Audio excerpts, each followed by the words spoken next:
깊어져가는 가을, 수학의 계절답게 눈을 뜨는 곳곳이 풍요로움으로 넘쳐나는데요. 황금빛으로 무르익어가는 들판 따라 걸어가는 오늘의 힐링 트레킹은 조선시대 영남의 큰 고을로 위상을 떨쳤던 성주목의 흔적을 따라 걸어봅니다.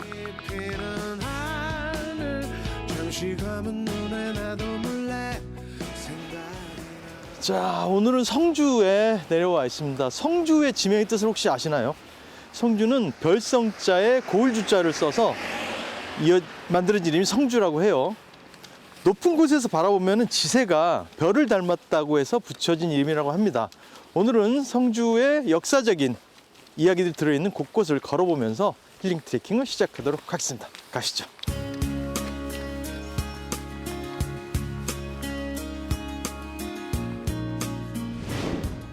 오늘의 힐링 트레킹 코스는 성주 역사 트레킹입니다. 조선시대 성주목으로의 시간여행이 가능한 성주 역사 테마공원을 거쳐 왕버들나무와 야생화가 반겨주는 성박숲과 성산가의 터전을 확인할 수 있는 성산동 고분군을 걸어보고요.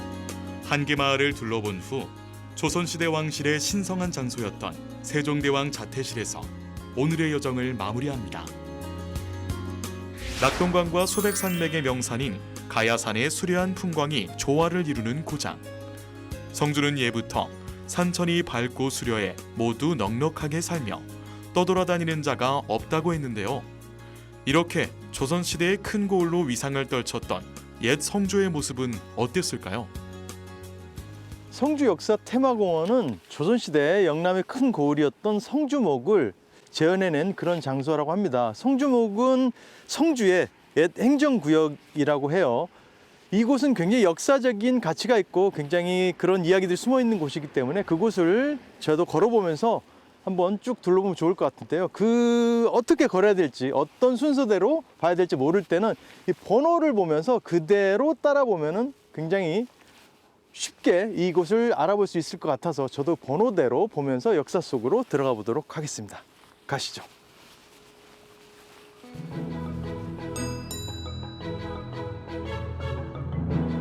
성주 역사 테마공원에서 제일 처음 만나는 것은 쌍도정이라는 정자인데요. 조선시대 화가인 겸재의 정선의 쌍도정화를 바탕으로 재현했다고 합니다. 쌍도정의 원래 위치는 현재의 성주읍 경산리 관운사 앞에 있었던 것으로 추정되는데요. 2020년 성주 역사 테마공원 자리에 만든 것이라고 해요. 쌍도정의 이름만 들었을 때는 뭔가 쌍으로 된 건축물이 있을 것 같은 생각이 들었었는데 여기 지금 읽어보니까 쌍도정은 네모꼴의 연못 속에 석축으로 둘러싼 두 개의 섬이 조성되어 있어서 쌍도정이라고 칭한다고 해요. 그래서 이쪽에 두 개 섬처럼 되어 있고 가운데 다리가 연결되어 있는 것 같습니다. 굉장히 아름다운데요. 이곳에서 뭔가 풍류를 즐기는 어떤 행위를 했을 것만 같은 그런 생각이 드는 장소인 것 같아요.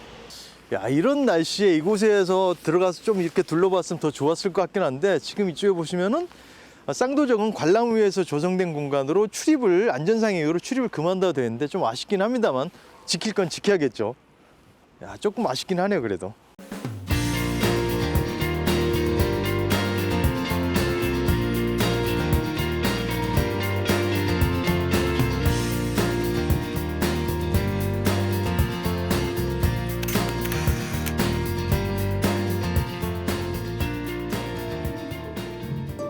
쌍도정을 뒤로 하고 다음 장소로 발걸음을 옮겨보는데요. 길 따라 익숙해 보이는 비석이 세워져 있습니다. 고을의 중심이나 읍성 한편을 차지하는 이것의 정체는 바로 선정비인데요. 조선시대 성주의 수령이나 경상도 관찰사를 역임한 지방관의 선정을 기려 세운 비석 20기가 자리하고 있는 비석원입니다. 보면은 청도에서도 그랬지만 여기도 마찬가지고 고을의 중심지에 가면 이런 식으로 그 고을의 지도자죠. 그러니까 그런 사람들을 기리는 이런 선정비들이 많이 모여 있는 걸 볼 수가 있죠. 이 비석은 조금 특이한데요. 다 돌로 된 비석인데 이 비석만 굉장히 쇠로 되어 있죠. 철 비석인데 왜 이 비석만 철로 되어 있을까요? 무슨 이유인지는 저도 잘 모르겠지만은 뭔가 사연이 있을 것 같은 그런 느낌이 드네요. 그리고 외형도 뭔가 좀 있어 보입니다. 굉장히 느낌이 좀 색달라서 매력이 있는 것 같습니다. 이런 것들 역시 이런 텍스처들은 촬영을 해놓으면은 예쁜 느낌으로 담을 수도 있을 것 같고 좀 한 가지 궁금증이 남아요. 철, 비석, 비철 궁금하네요.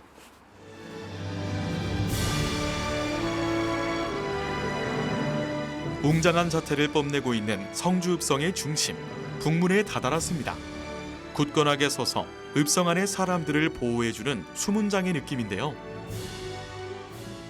이곳이 북문입니다. 성지문이라고 되어 있어요. 늘 느끼는 거지 이렇게 이런 성곽들을 갈 때면은 다 똑같이 생긴 것 같지만 되게 느낌이 좀 다른 것 같아요.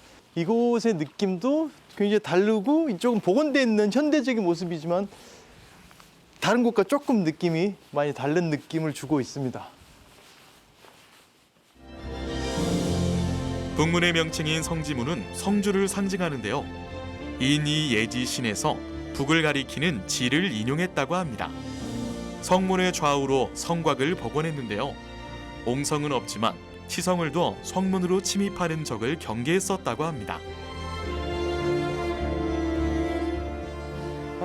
이곳에 되게 한국적인 느낌이고 되게 전통적인 느낌인데 바로 앞은 또 이런 아주 현대적인 건물들이 앞에 있으니까 역사 속으로 정말 들어와 있는 것 같은 느낌이 들어요. 타임머신 속에 들어와 있고 바깥에 있는 요즘 멀티버스? 그런 느낌이 드는데요. 이곳에 있으니까. 북문에서 바라보는 바깥은 현대의 모습, 그리고 안은 조선시대의 과거 모습으로 어제와 오늘 상반된 시간 가운데 선 듯한 느낌을 주는데요. 북문에서 마주 보이는 한 건물이 시선을 사로잡습니다. 실록각이라는 현판이 눈에 띄는데요. 여기는 조선시대 국가의 주요한 역사 기록물인 실록을 보관하고 관리하던 창고로 성주사구라고 불립니다. 조선 초기에는 서울의 춘추관을 비롯해 충주와 전주, 그리고 성주 네 곳에 사고를 두고 실록을 보관했다고 하는데요. 성주사고는 임진왜란의 성주전투 때 불타버려 그 흔적을 성주 역사 테마파크에 재현해 놓았습니다.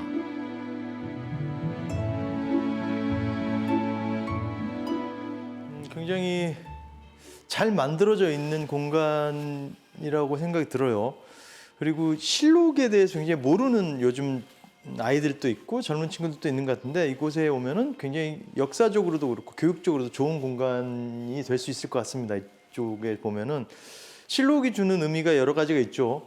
우리의 역사들도 그렇고 유교 문화권에 있던 모든 나라에서는 다 실록이 존재를 하는데 그 중에서 유일하게 우리나라만 현존한 왕이 자기의 그 실록을 보지 못했다고 해요.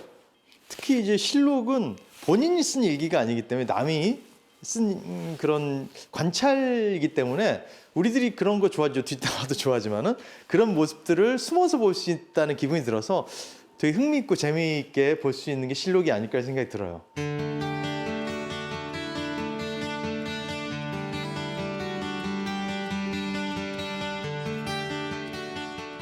가을바람을 벗삼아 성벽을 따라 걷다 보면 이 시간이 과거인지 현재인지 모를 정도로 옛 흔적 가득한 이 장소에 동화되기도 하는데요.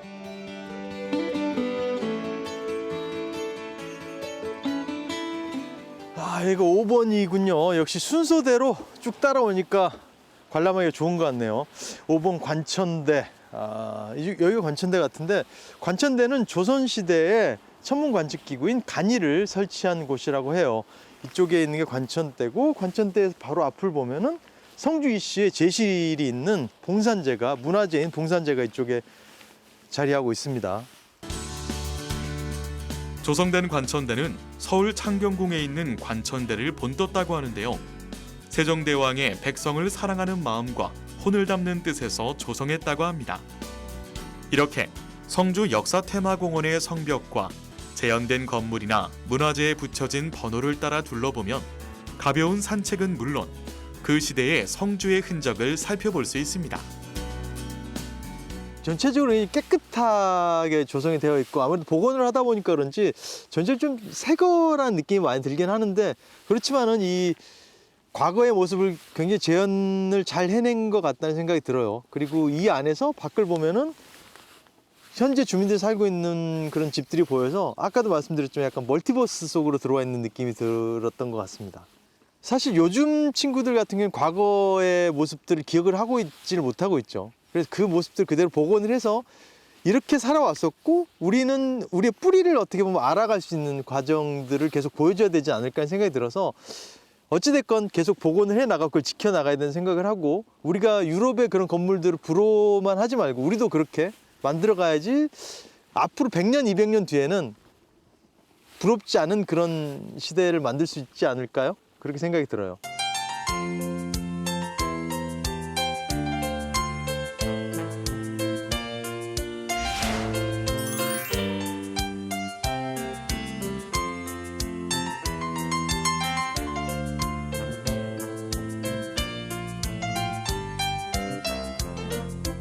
성주읍의 남쪽을 둥글게 휘감아 도는 이천에는 오래된 나무들이 곳곳에 있는 숲이 하나 있는데요. 성박숲이라 불리는 이곳은 그 옛날 마을 아이들을 지키기 위해 조성됐다고 합니다. 하지만 처음에는 밤나무 숲이었다고 하는데요. 임진왜란 후 밤나무를 모두 베어내고 지금의 왕버드나무를 심었습니다.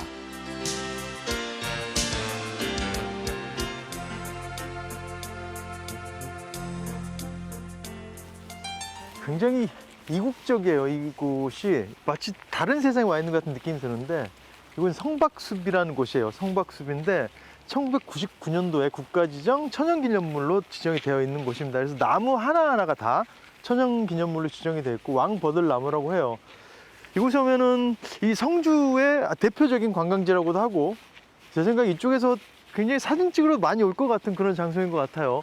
풍수지리적으로도 굉장히 좋은 곳이라고 하니까 한 번쯤 와보시면 좋은 장소일 것 같습니다. 나무들이 살면서 아마 이런 나무들을 처음 보지 않았을까 하는 그런 나무들이 이렇게 군락이 지어서 있는 장소입니다.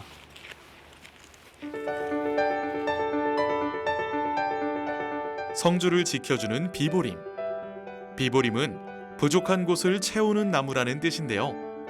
풍수지리상 길지나 명당의 조건에 부족한 입지에 이렇게 나무를 심어 좋은 터를 만들고자 했습니다.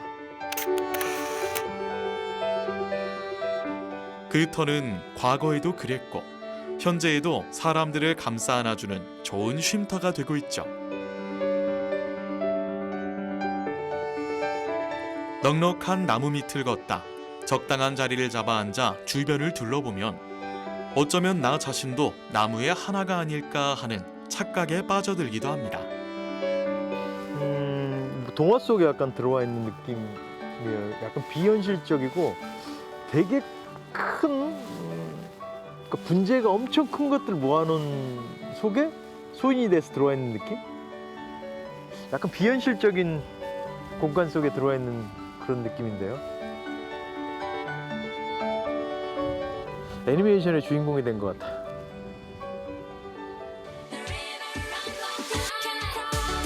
너른 나무의 품속에서 잠시 쉼표를 찍고 다시 성주의 옛 시간을 찾아 떠나는 발걸음. 이번엔 조선시대보다 더 앞선 시간으로 가보는데요.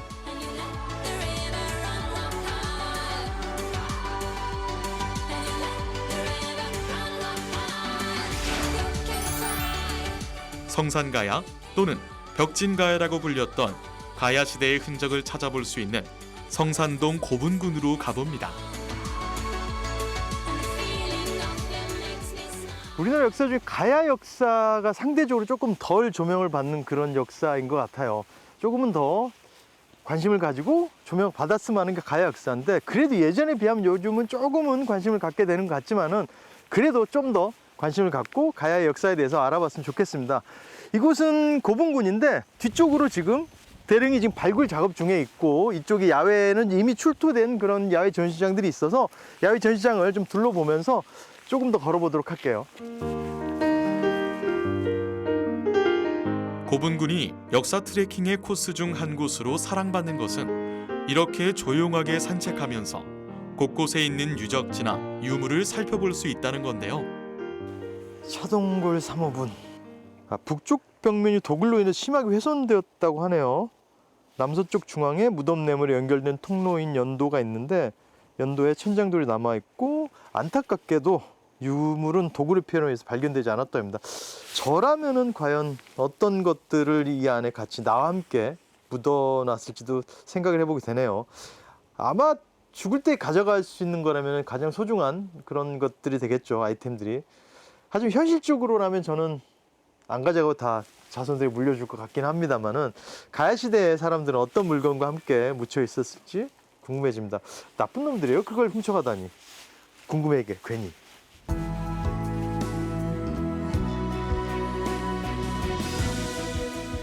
별 성자를 쓰는 성주의 이름은 성산가야에서부터 내려온 것입니다. 아직까지 성산가야의 실체에 대해서 많은 역사적 이야기가 오고 가고 있다고 합니다. 발굴이 이루어지고 있는 봉분도 있는데요. 이 봉분 안에는 얼마나 많은 고대 시대의 이야기가 잠들어 있을까요?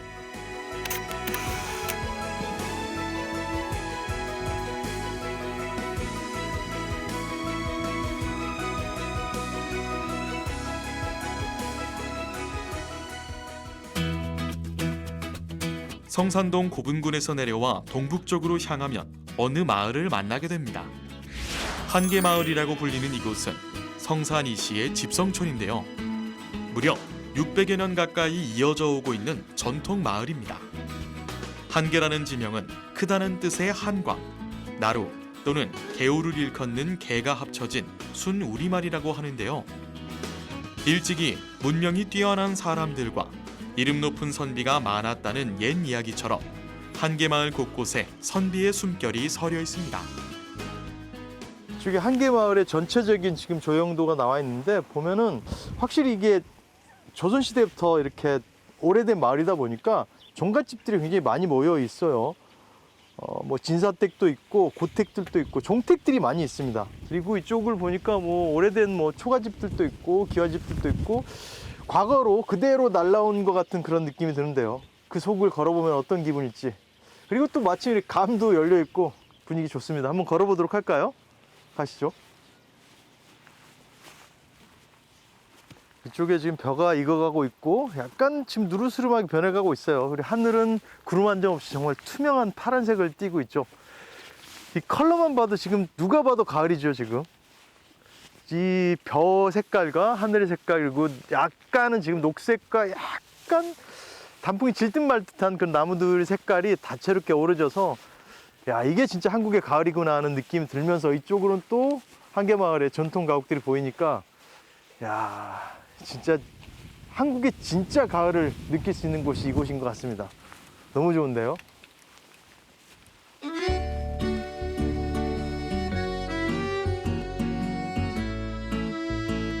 현재 60여 가구가 살고 있는 한계마을. 정겨운 흙돌담 따라 굽이굽이 걸어가면 마주치는 고택에는 그 주인을 보여주는 현판이 있습니다. 흑문관 교리를 역임한 자의 집도 있고요. 충절이 깃든 북비 고택도 있습니다.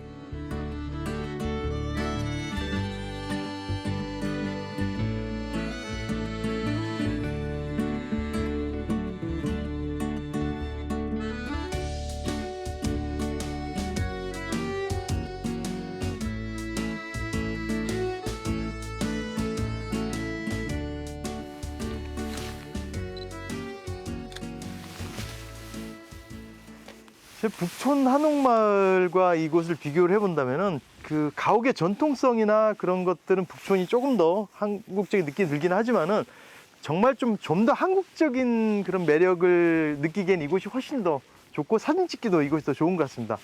사실 북촌은 관광객들이 너무 많아서 카메라를 들이대도 다 사람이 걸려서 제대로 찍을 수도 없고 하지만 이건 전체적인 분위기가 딱 정말 옛날로 들어와 있는 그런 한국적인 느낌을 제대로 받을 수 있는 곳이 이곳 한계 한옥마을인 것 같습니다.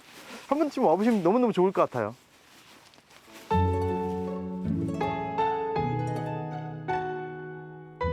내리쬐는 가을볕에 따라 색색의 옷을 바꿔 입는 자연과 가장 잘 어울리는 장소. 어쩌면 오랜 시간 동안 이 자리에 머물렀던 많은 사람들의 숨결이 지금까지 이어졌기에 가능한 풍경이 아닐까 생각됩니다.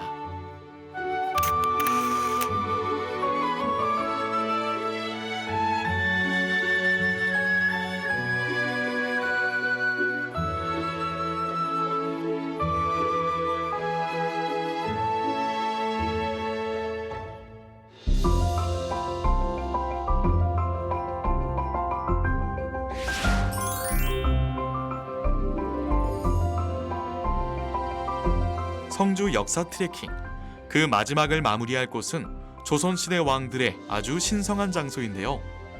성주의 대표 문화유적이기도 한 이곳의 이름은 세종대왕 자태실입니다. 이름에서도 알 수 있듯이 국왕과 왕자들의 태를 항아리에 담아 안치한 곳이라고 합니다.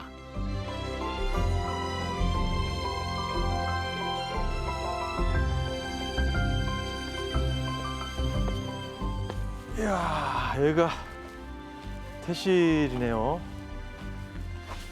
이야, 제가 트레킹을 이렇게 다니다 보면은 뭐 사실 풍수지리 이런 건 잘 모르지만 그냥 그 기운이라는 거를 느낄 수는 있는 것 같아요. 야, 이곳에서 보여진 풍광이라는 것도 굉장히 좋은 기가 느껴지는 것 같습니다. 와, 이쪽 경치도 너무 좋고, 이 태실이라는 곳이 왕가에서 태어난 그 왕자나 공주들의 태를 이쪽에 보관을 해놓은 곳이라고 하는데 굉장히 신성한 장소겠죠. 모두 19개의 태무점이 태비를 앞세우고 길게 두 줄로 늘어서 있는데요. 성주가 태실의 고을로 이름 붙여진 것은 이렇게 전국에 있는 태실 중 가장 많은 태무덤이 한자리에 모여 있는 곳이기 때문입니다.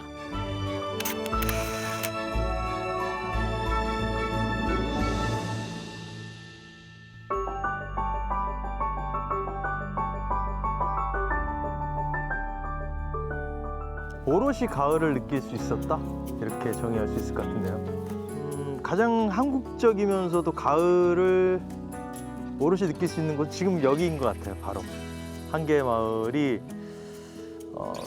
정말 고즈넉하고 한국의 가을 정서를 그대로 느낄 수가 있는 것 같아요. 처음에는 아까까지 성곽길이 좋았었는데 막상 여기 오니까 시간대가 그래서 그런지 더 이쪽이 매력적으로 느껴지는데요. 훨씬.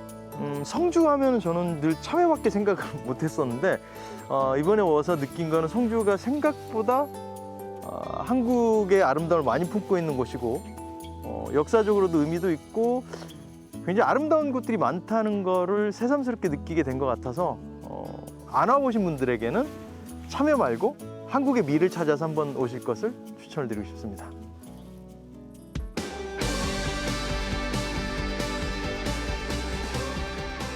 시간을 걷는다는 것은 어떤 의미일까요?